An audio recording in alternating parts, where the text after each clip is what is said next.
October 12, 2024. A baby shower in suburban Tampa, Florida, turned into a crime scene in less than 60 seconds. 27-year-old Amelia Rodriguez collapsed on the kitchen floor, surrounded by pink balloons and confetti, while her sister stood over her holding a champagne bottle covered in blood. But this wasn't about jealousy over decorations or family drama over seating arrangements. This was about a secret so explosive it would rip apart two families forever. A pregnancy announcement that should have brought joy instead brought death. And the killer? The person Amelia trusted most in the world. Dark Stories. True crime is your home for chilling crimes, unsolved mysteries, and the darkest secrets the world has to offer.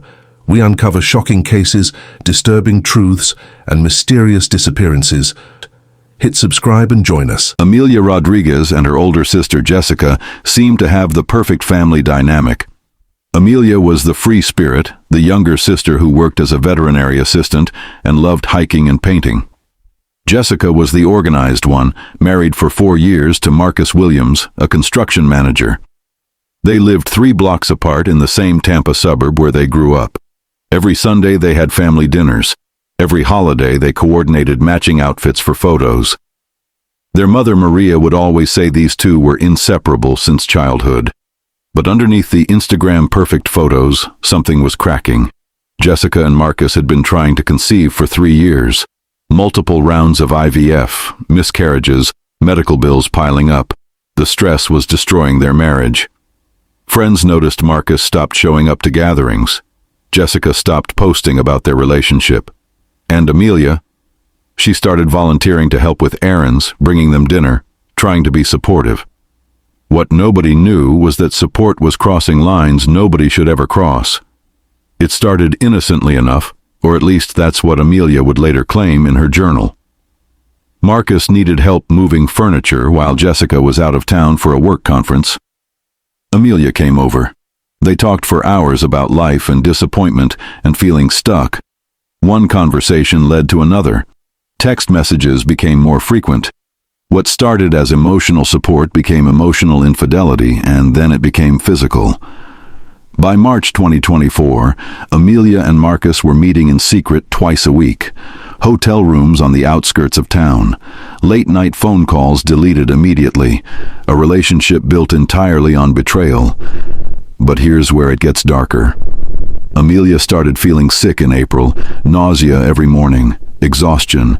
She took a pregnancy test alone in her bathroom at 6 a.m. on a Tuesday. 2 lines. Positive. She was carrying her brother-in-law's baby, the man married to her sister, the sister who couldn't get pregnant no matter how hard she tried. Amelia sat on that bathroom floor for 2 hours trying to figure out what to do next, and what she decided would lead directly to her death. Amelia told Marcus about the pregnancy in a parking lot behind a grocery store. His reaction was not what she expected. He didn't panic. He didn't cry. He smiled. He told her this was a sign, that maybe they were meant to be together, that he would leave Jessica, that they could start over somewhere new. Amelia wanted to believe him, but something felt wrong. Marcus was too calm, too prepared, like he had been thinking about this scenario already. Over the next 2 weeks, Marcus became distant, stopped answering Amelia's calls as frequently, made excuses. Amelia started to panic. She threatened to tell Jessica everything if Marcus didn't make a decision. That threat was her first mistake, because what Amelia didn't know was that Marcus had already told someone. He told Jessica. Not because he wanted to come clean, but because he wanted to control the narrative. He told Jessica that Amelia had been obsessed with him for months, that she came on to him repeatedly, that he rejected her every time, that she was lying about being pregnant just to break them up, and Jessica believed him. Not because the story made sense, but because believing anything else would destroy her entire world. Here's where the story takes a turn that even detectives didn't see coming. Jessica didn't confront Amelia immediately. She didn't scream or throw her out of the family. Instead, she did something far more calculated. She planned a baby shower for Amelia, told her she wanted to support her little sister through this difficult time, said they were family no matter what, and that the baby deserved to be celebrated. Amelia was confused at first. She had expected rage, expected rejection, but Jessica seemed genuinely kind, warm even. Amelia thought maybe Marcus had finally told the truth. Maybe Jessica understood. Maybe they could work through this as a family. She had no idea she was walking into a trap. Jessica spent 3 weeks planning that baby shower, sent invitations to 40 people, ordered a custom cake, decorated her entire house in pink and white, bought gifts, made a playlist, and the entire time she was planning something else. How to make her sister pay for what she had done. Because Jessica wasn't just angry, she was broken, and broken people don't think clearly. October 12th, 2024, the day of the baby shower.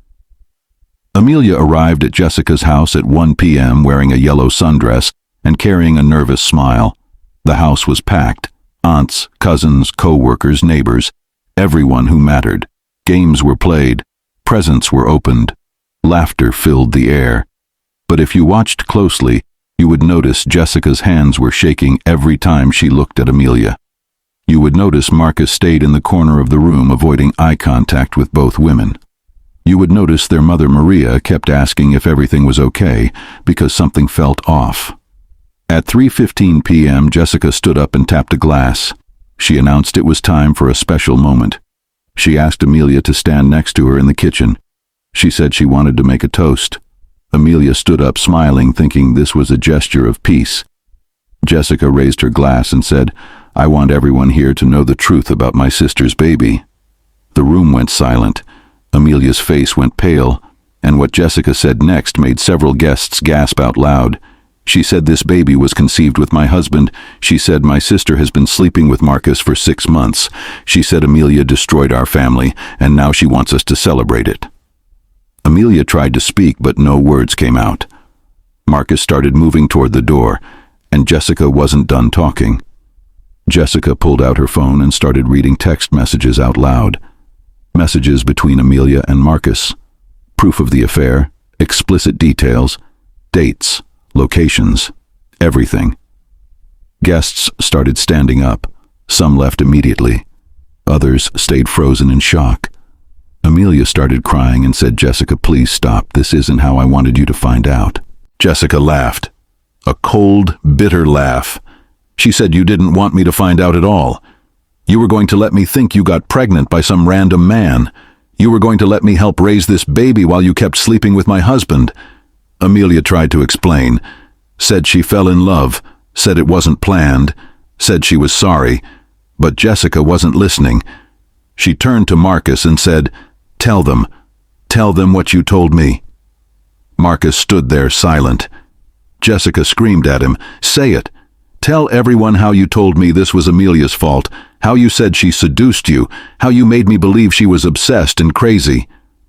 Marcus finally spoke, his voice barely above a whisper. He said, "I lied. I wanted this. I wanted her. I wanted to leave you." The room erupted. Amelia's mother started crying. Jessica's friends started yelling. And in the chaos, Jessica walked to the kitchen counter and picked up a champagne bottle. What happened in the next 60 seconds would change everything. Jessica gripped that champagne bottle so tight her knuckles turned white. She looked at Amelia and said, "You took everything from me. My husband, my chance at being a mother, my dignity. You smiled in my face every Sunday while you destroyed my life." Amelia backed away slowly. She said, "Jessica, I know you're hurt, but please let's talk about this. Let's figure this out." Jessica moved closer. Guests started screaming for someone to stop her. Marcus tried to step between them. Jessica shoved him away with strength nobody knew she had. She raised the bottle above her head. Amelia put her hands up to protect herself, and Jessica swung. The bottle connected with the side of Amelia's head with a sound that echoed through the house. Amelia stumbled backward. Blood started pouring down her face. She fell against the kitchen island trying to stay upright.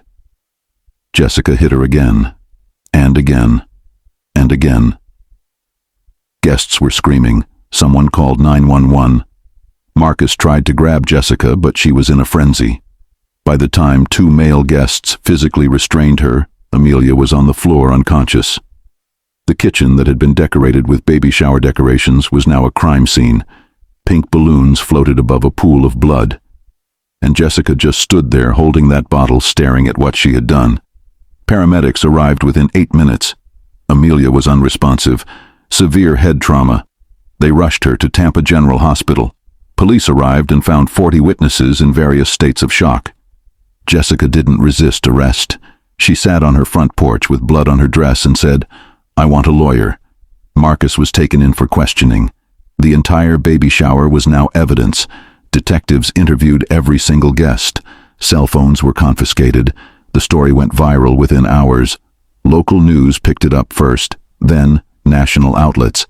By that evening, the headline was everywhere. Florida woman attacks sister at baby shower after affair revealed. Social media erupted. People took sides. Some said Jessica was a victim pushed too far. Others said nothing justified attempted murder.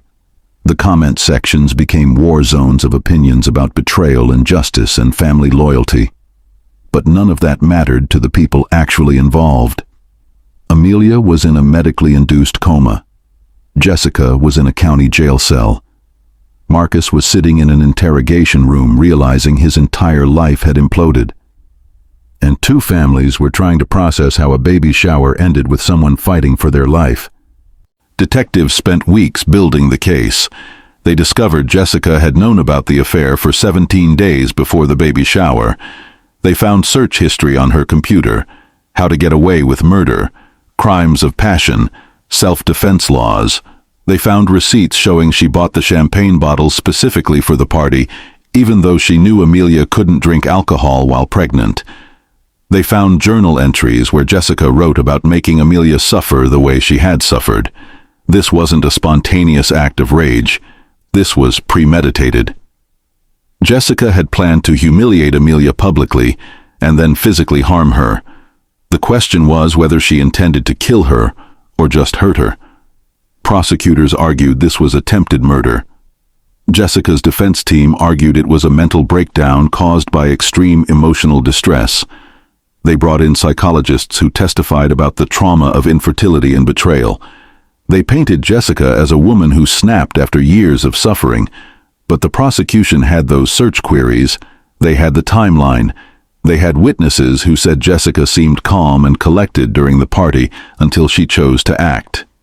This wasn't insanity. This was revenge. And revenge isn't a legal defense. Amelia woke up from her coma after 11 days. She had permanent damage, memory issues, migraines. She lost the baby due to the trauma. The pregnancy that caused all of this was gone. Marcus filed for divorce from Jessica while she was awaiting trial. He didn't visit Amelia in the hospital. He moved to another state and cut contact with both families. The ultimate coward who started everything and abandoned everyone. Jessica eventually took a plea deal. Aggravated battery, 8 years in prison. She'll be eligible for parole in 5. During her sentencing, she finally spoke directly to Amelia, who sat in the courtroom with a scar still visible on her temple. Jessica said, "I don't expect you to forgive me. I don't forgive myself. What you did broke me, but what I did was unforgivable. I took away your chance at being a mother, the same way you took away mine. And now, we both have nothing." Amelia didn't respond. She just walked out of that courtroom with her mother and never looked back. Today, Amelia lives in a different city. She changed her last name. She doesn't do interviews. The house where the baby shower happened was sold. The new owners have no idea what occurred in that kitchen. And every October 12th, both women think about the same thing. How one secret and one moment of violence destroyed 2 lives forever. What do you think? Was Jessica's rage understandable even if her actions weren't? Could this family have survived if the truth came out differently? Drop your thoughts in the comments. And if this story affected you, hit that like button. Subscribe for more deep dives into cases that reveal the darkest sides of human nature. Because sometimes the most dangerous place isn't a dark alley, It's a family gathering where everyone is pretending everything is fine.